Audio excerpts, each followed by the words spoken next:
Welcome to Centerpoint's Dive In with Matt and Joe. In this podcast, we're filling in gaps and diving deeper into topics and passages related to the Sunday messages at Centerpoint Church. I'm Matt. And I'm Joe. Let's dive in.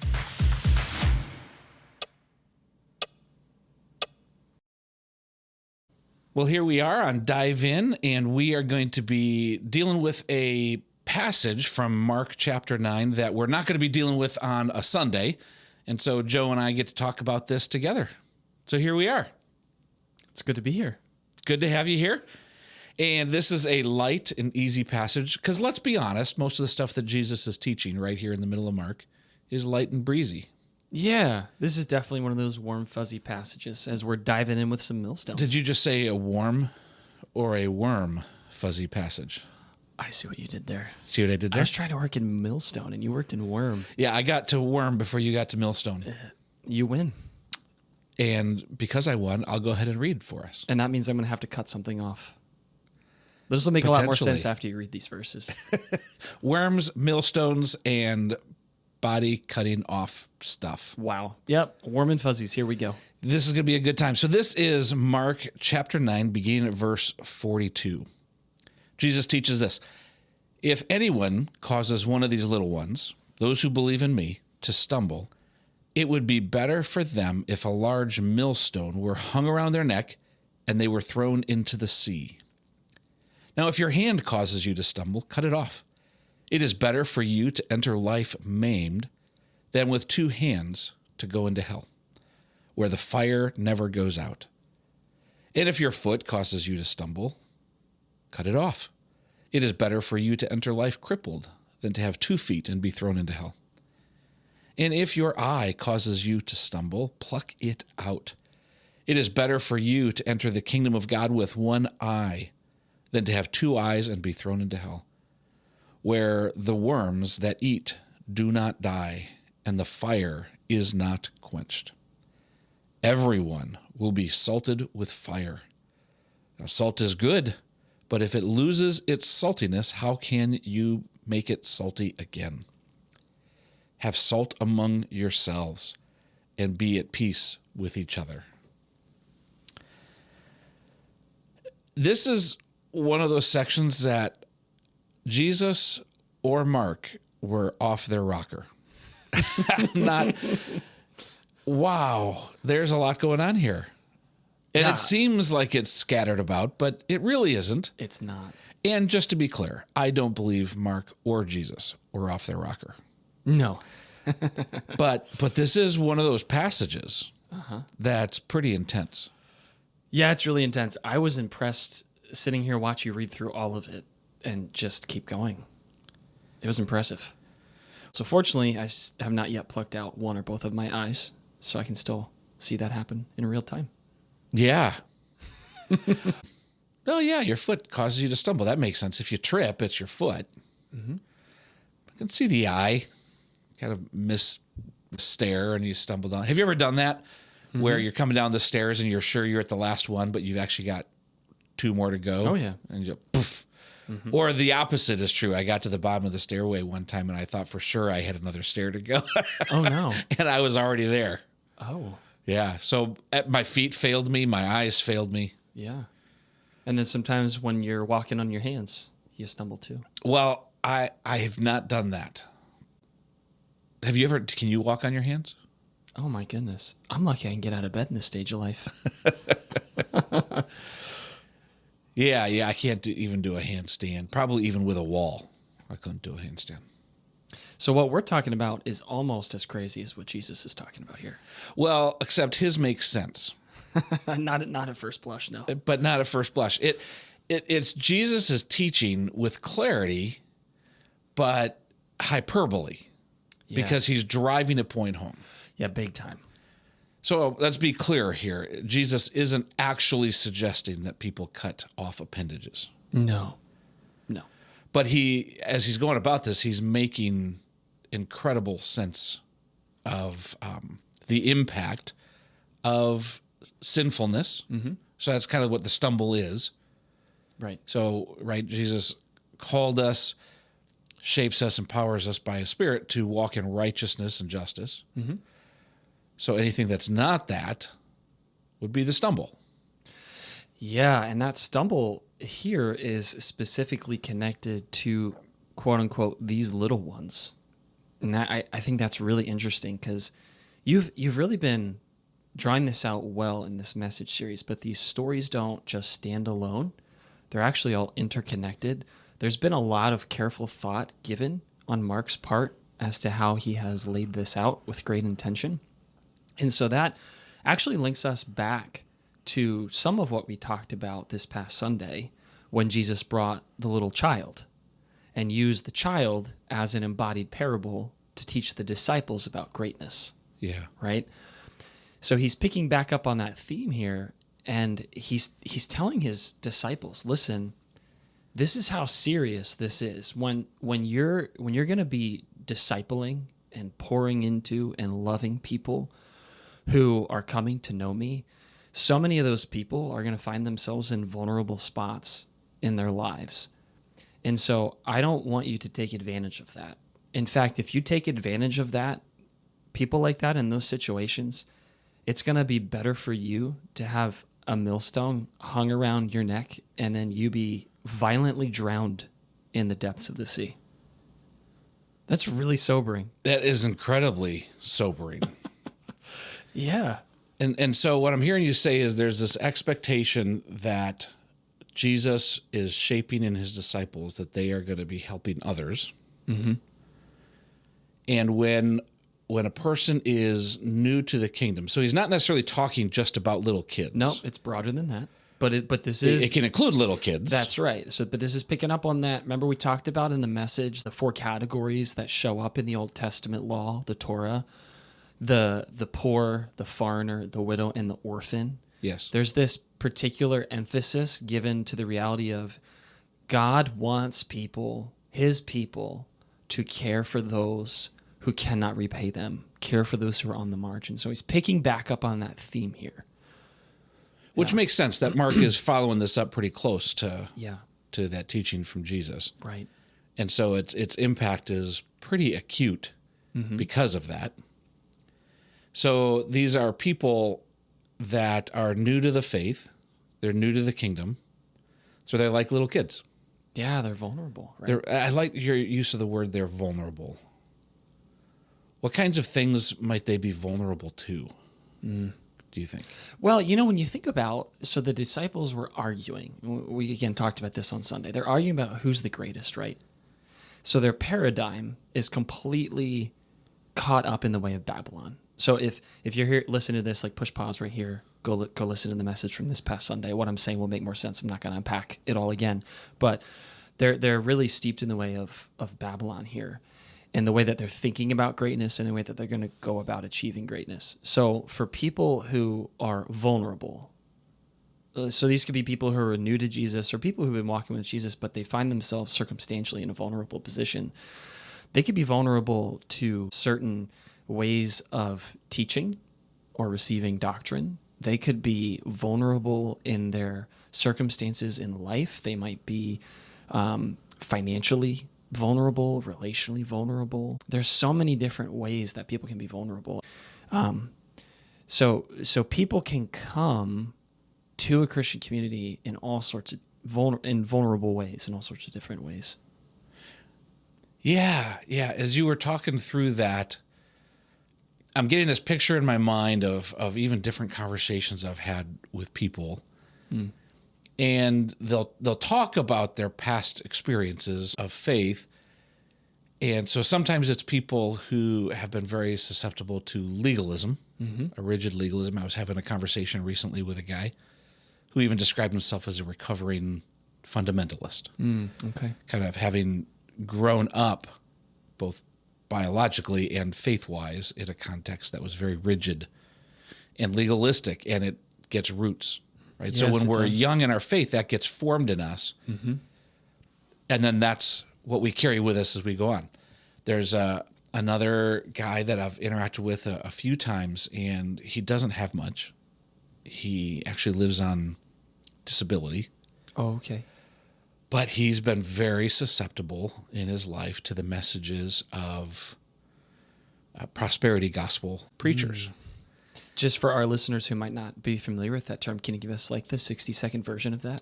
Yeah, they take biblical teachings that tend to be agricultural in nature, where you plant a seed and bear the fruit, and they turn that into financial things. So if you give XYZ, then you're going to get XYZ plus in return. And usually they're the beneficiary of it. So sow your seed would be a big Like give to mantra. my ministry. Give to my ministry. Financially, typically. Financially. And then your financial problems will be solved. So I've listened to them enough. And I hear like, you're having trouble paying your mortgage. You sow your seed of faith of $1,000 into this ministry, and your mortgage problem will go away. Right? So it's things like that. So it's very tied to, I think, a twisting of biblical promises of God's character and provision in the kingdom of God. Yeah. And so this guy, vulnerable financially, found himself very susceptible to that. And it grew roots in him with this belief that if he kind of gave that last little bit to that person that was on TV, then he'd become a millionaire.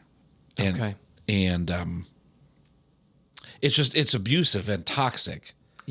Type of teaching. Yeah, I think that those are two great examples, right? So now we go back to the message.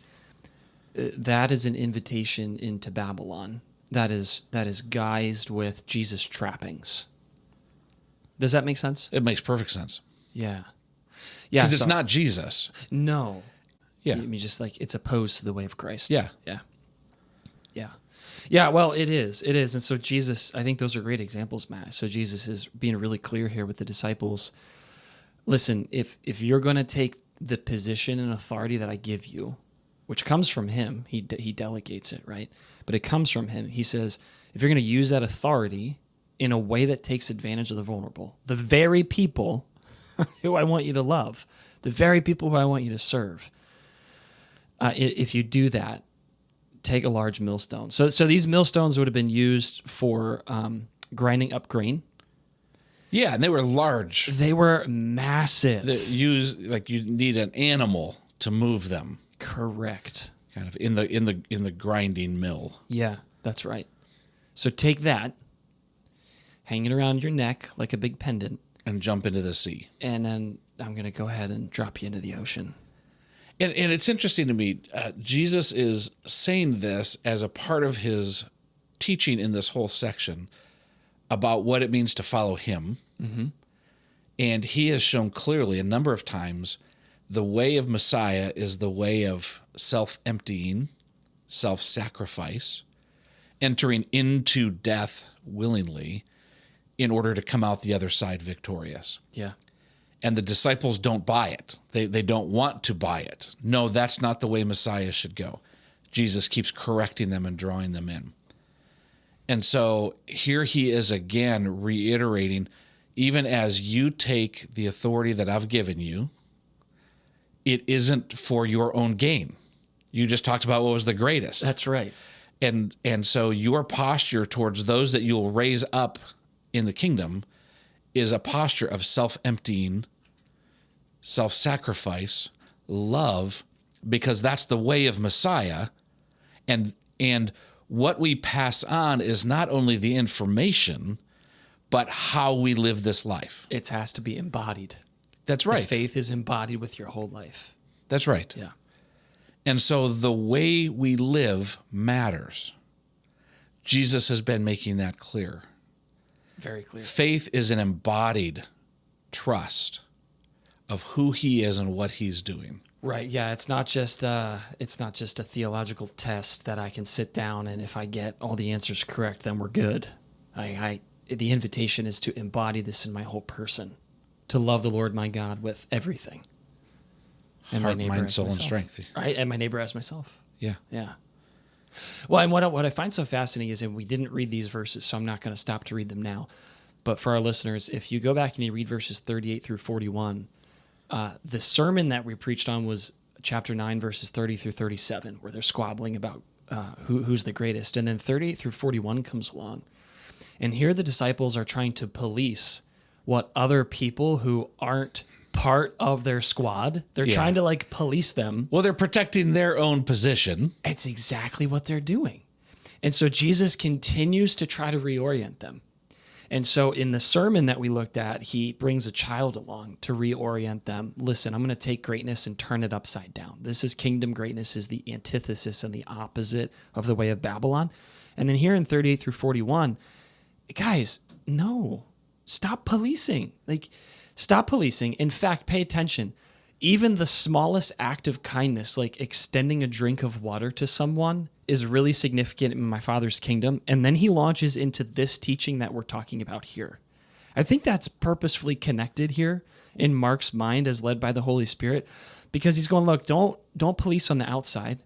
We could do a whole series on that. Like, I feel like I need to eat that pretty well Sure. as somebody who's in ministry vocationally, right? Like how Well, easy it ought it to be is. sobering for all of us. Like how easy it is just to look at everybody else and go, oh man, if they did this, if they did that, maybe they would. Sure. And what Jesus is inviting us into is once again, no. Please hold the mirror up to your face. I love you. I want what's best for you. And he said, I want you to get really serious about the ways of Babylon that are inside of you. So here we get to this cut off. Yeah, and so the work of God in our life is like a Babylon extraction. Oh, that's project. so well said. Oh, That's the T-shirt. Babylon extraction. Pardon the mess. I'm in the midst of a Babylon extraction. Oh, listeners, this is real-time gold right here. Not so much. but it's acknowledging it just doesn't happen in a moment that we live in the midst of this. The Bible often holds out the flesh and the spirit. And when it's talking about the flesh, sometimes in the NIV, they won't translate it flesh, they'll translate it sinful nature. It's this piece of us that is fully integrated into the world in which we live. And God is doing a work that empties us of that he might fill us with him. Because in him and him alone is life. And so we recognize these places where we've grabbed on and we're holding on to Babylon. And Jesus saying, don't do it. Yeah. Life isn't there. Right. As a matter of fact, if your hand is the cause of your grasping Babylon, cut it off. If your foot is what causes you to grab Babylon, cut it off. So it's an extraction process. Yeah. And it's the language that's used here is you pointed this out earlier. It's hyperbolic. It's actually kind of humorous. It's ridiculous. It is ridiculous in its nature. Yeah, right. But it's purposefully placed this way to get our attention because he wants us to see the seriousness of this. How deep roots Babylon has within us. And he's looking to, I like that word, extract it. Yeah. So to clarify, there's a point in time when people come to know Jesus and they're rescued and they make this transition from the kingdom of darkness into the kingdom of light. They become a member of the household and the family of God. Their sins are forgiven.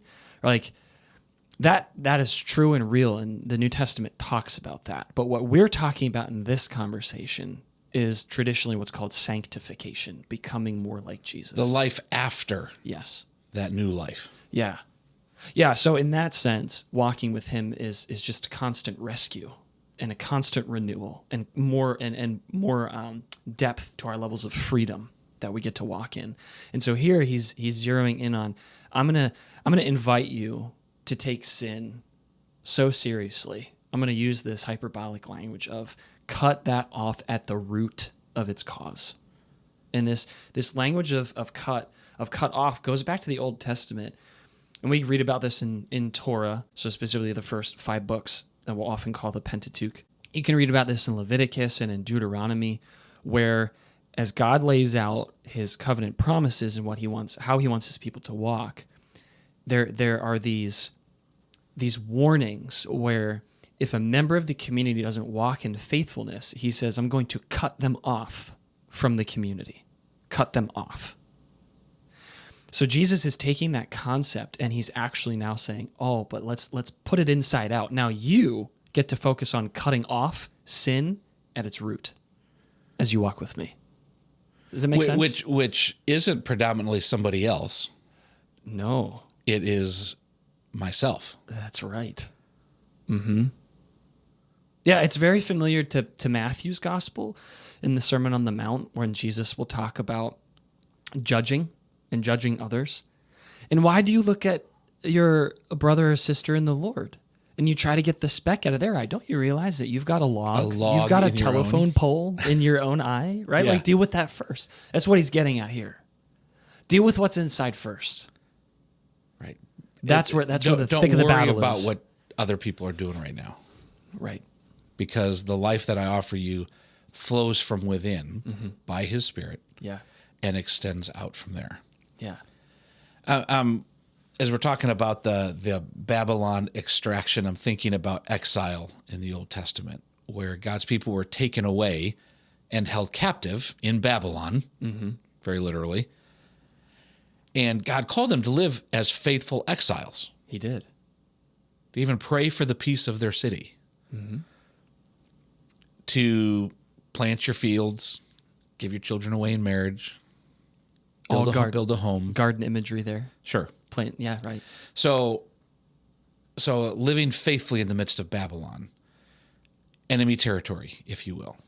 And the longer you live there, the more there's the enticement of living like Babylonians. To become like them in order to get along. When in Rome. And make your life better. Yeah. But at no point does Jesus say, become like Babylon so that your life can be better. It's trust me in the midst of Babylon, for in me is your peace. Yeah, exactly. And so when we look at the world in which we live right now, we live in the midst of Babylon, a world that is at odds with God. And God's call is not to become like that so that we can get along, but to hold firmly to his kingdom. Yeah. And to trust him. Yep. Because he's in the process of removing Babylon from us. So badly we want him to remove us from Babylon. Yeah. But that's not what the story's about. But he's saying, I'll remove the Babylon from you. Yeah. Because the story's about humanity ruling with God, partnering with him to see his glory fill the earth, flourishing, abundance. And he says, I want that too. So walk with me. So recognizing the larger macro story of Scripture, Jesus is really drawing us into the reality that we're in a battle, and that ground zero for the battle is actually inside myself. So it's not to negate things that happen externally, but the purpose of this passage is to focus on the inside, allowing him to continue to remake us from the inside out. Yeah, and the costs are substantial. Yeah, very high. And he holds this out. It's better for you to be missing an eye than to have two eyes and go into the place of death. Yeah. That it's better for you to be missing a hand than to have two hands and go into the place of death. And this is so... Jesus is like a Bible ninja. Because he is a total Bible ninja. Oh, man, he's a master. So remember the priesthood and the sacrifices that were brought into the tabernacle and then later the temple. Remember how they had to be without blemish? Yeah. Right? They had to be these spotless, without blemish, without fault. So they in other words, they couldn't bring maimed animals in as sacrifices. And so in the Jewish mindset, this is really audacious what Jesus is saying, because in the way that they would have saw the world, the idea of kind of dismemberment would have equaled some kind of an impurity, like a ritual impurity. So not meaning that the person is morally bad, but just they would be ritually impure at that point. And Jesus is actually, he's ratcheting that whole language up and turning that on its head. This would have been really audacious for his Jewish disciples to hear this. What are you talking about? Maim myself? Right. What? And that's what's going to allow me to escape the fires of, I think the word that's used here is Gehenna. Yeah, we need to talk about that for a hot minute. Yeah, we do. Hot minute. But I see what you did there. Yeah. Yeah, Gehenna, it's often translated hell. There's a few different words that get translated in our versions as hell. Yeah. And what can often come online is sort of the Dante Inferno vision of it. Kind of medieval time periods caricatures of the afterlife. Right. Yeah. But it's actually a very descript word that's being used there. I'm going to say it's actually far scarier than anything the medieval times cooked up. Yeah. Yeah. So Gehenna actually had a reference to a specific place, right? It did. It did. For those who really want to nerd out, you can go read about it in 2 Kings 23 and 2 Chronicles 28. It'll talk about the valley of Hinnom. And that's where we get the Greek word Gehenna. It's just a contraction of the valley of Hinnom. So in this valley in the Old Testament, 2 Kings, 2 Chronicles, we have Israelite kings offering child sacrifices to false gods, particularly Molech is one of them. And this is happening in this valley, which lies outside of the capital city of Jerusalem. And we get prophets like Jeremiah who come along and they say, hey, listen, what you're doing here in this valley, that whole thing is going to get ratcheted up and then turned on your own head. And so there's going to come a time soon when God's going to judge the nation for this kind of idolatry and injustice. And this whole valley is going to be marked by a big, bloodied, dead corpse mess. And a fire that isn't extinguished. Yes. It's like the smoldering exactly of dead bodies. Because in Scripture, fire is a double symbol. It can mean purify in the good sense, and it can mean judgment in the negative sense. And I think Jesus is playing with both of those here. Absolutely, he is. In this, when you describe Gehenna and what was taking place there, I remember traveling. It was through the slums of Kibera, associated with Nairobi in Kenya. Okay. And it was my first time traveling there. And so there was a lot that I was having to take in. And it's the world's biggest slum. Maybe it's the second biggest slum, but it's miles of people who have been discarded like trash, including the dead. And I remember driving along and seeing in a trash pile a body, and the trash pile just smolders. It's not like big flames. It's just the smoldering trash pile, and that's how they sort of dispose of it. They throw it into a common thing, and that's what they do with the bodies. And I was just so taken in and wrecked by the vision of that. Wow. A body that was treated like this trash, thrown into the smoldering pile of trash. It was heartbreaking. It was jaw-dropping, unlike anything I'd ever seen or smelled. Wow.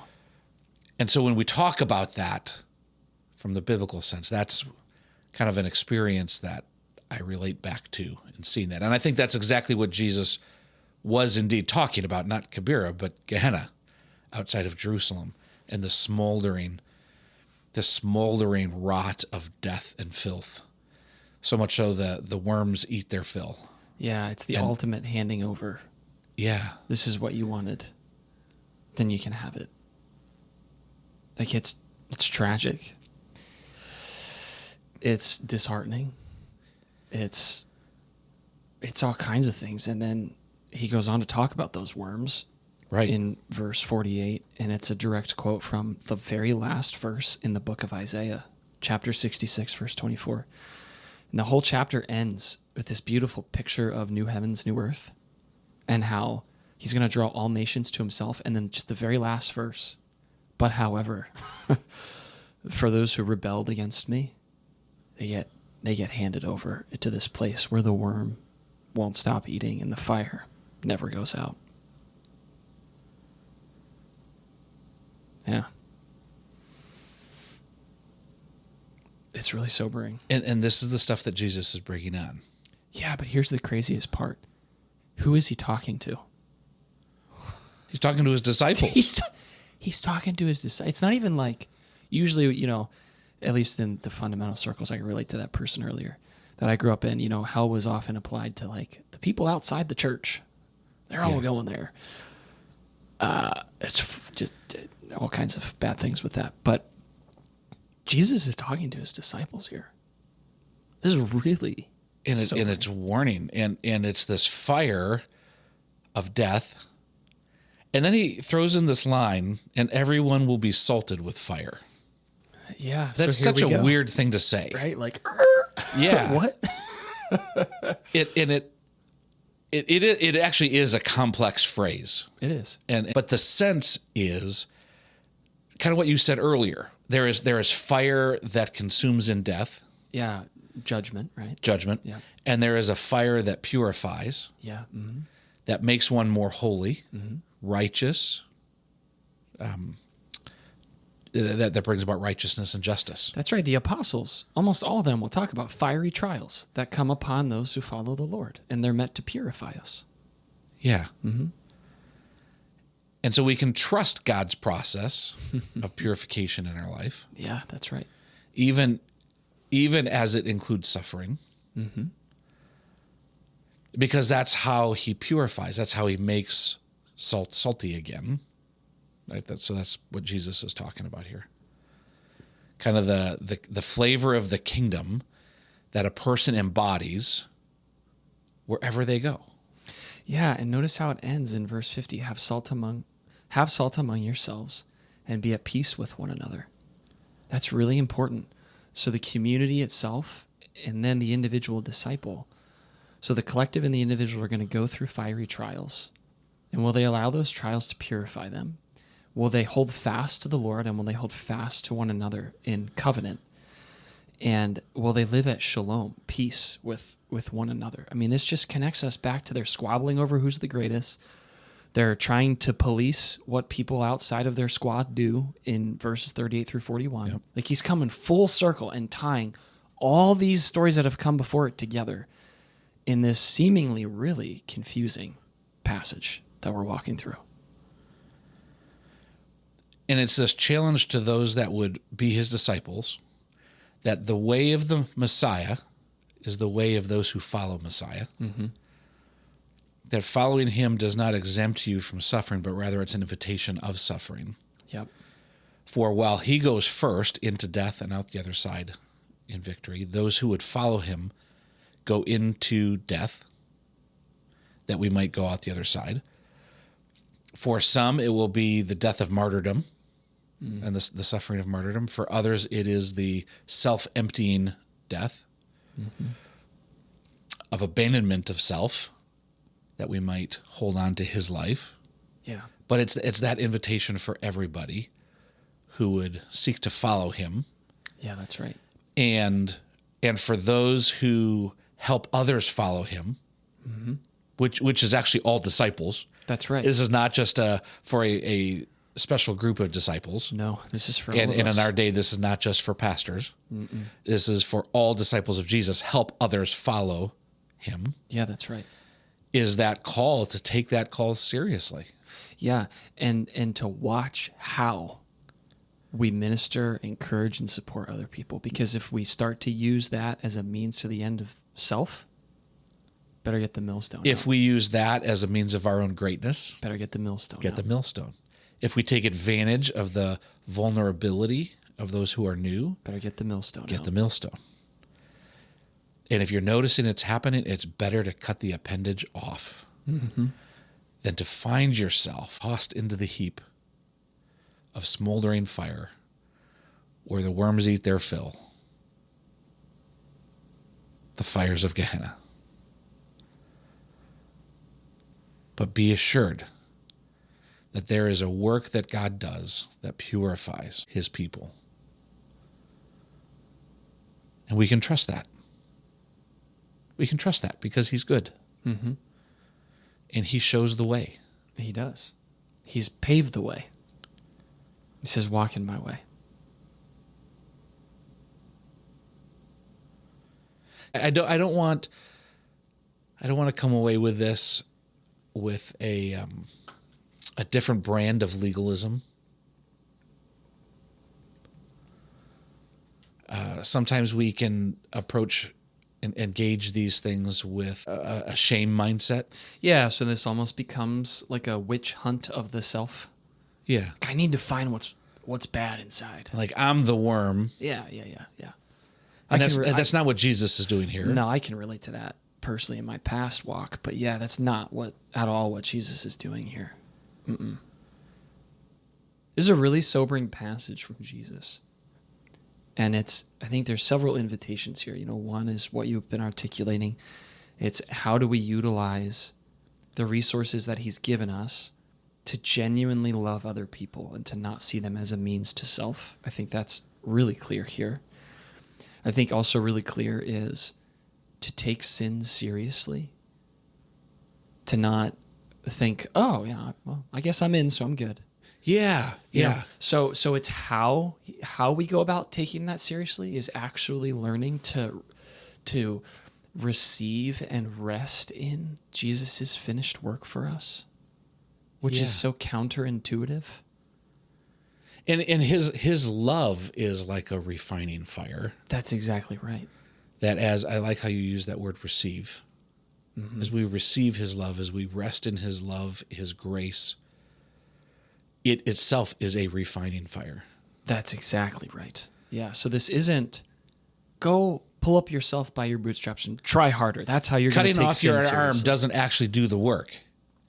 Right. The fire of my love, my grace, my work in your life, that does the work. That does it. That does the work, because these cutoffs are about getting to the root of sin. And what Genesis 3 teaches us is that at the root of sin are these disordered desires that the enemy twists. And so Jesus wants to change us at a heart level or an affection level to actually have our desires become his. And that comes as we sit as his feet. That comes as we rest in his finished work. That comes as we reorient ourselves to him and to his story that he invites us to live out of. And it requires a slowed down, restful, peaceful engagement with him. And it doesn't all happen at once. Nope. And we do help each other along the journey. And we do help each other along the journey. This passage is full of communal perspective. This isn't just to the individual disciple. That's right. Yeah. Be at peace with one another. Have salt among yourselves. That's right. There's so much here. There is. Thanks for processing this, Joe. Yeah. This feels important. And for those of you who are listening in, thanks for taking the ride with us. It's quite the ride, isn't it? But that's what Scripture invites us in to do, is to wrestle with these things. And sometimes it feels more wrestling than conclusive, but that's actually part of the point. Mm-hmm. And so I walk away with a sense of having wrestled together, and that's good. There's things that I think he wants me to pay attention to, and that's good, because his love can be trusted. His refining fire can be trusted, because it always flows from his love, his goodness, his mercy, his delight in his people. So we can trust that. And you can trust that too. So may you walk in trust. May you walk in peace. May you walk in an abundant sense of his love and delight in you, and walk with him in righteousness and justice. It looks like you've got a passage there for us to put a bow on something. Why don't you read it? Yeah, I'm thinking about Peter. As he was on his journey, he got much wiser, and he says this. Chapter 1 of 1 Peter. In all this you greatly rejoice, though now for a little while you may have had to suffer grief in all kinds of trials.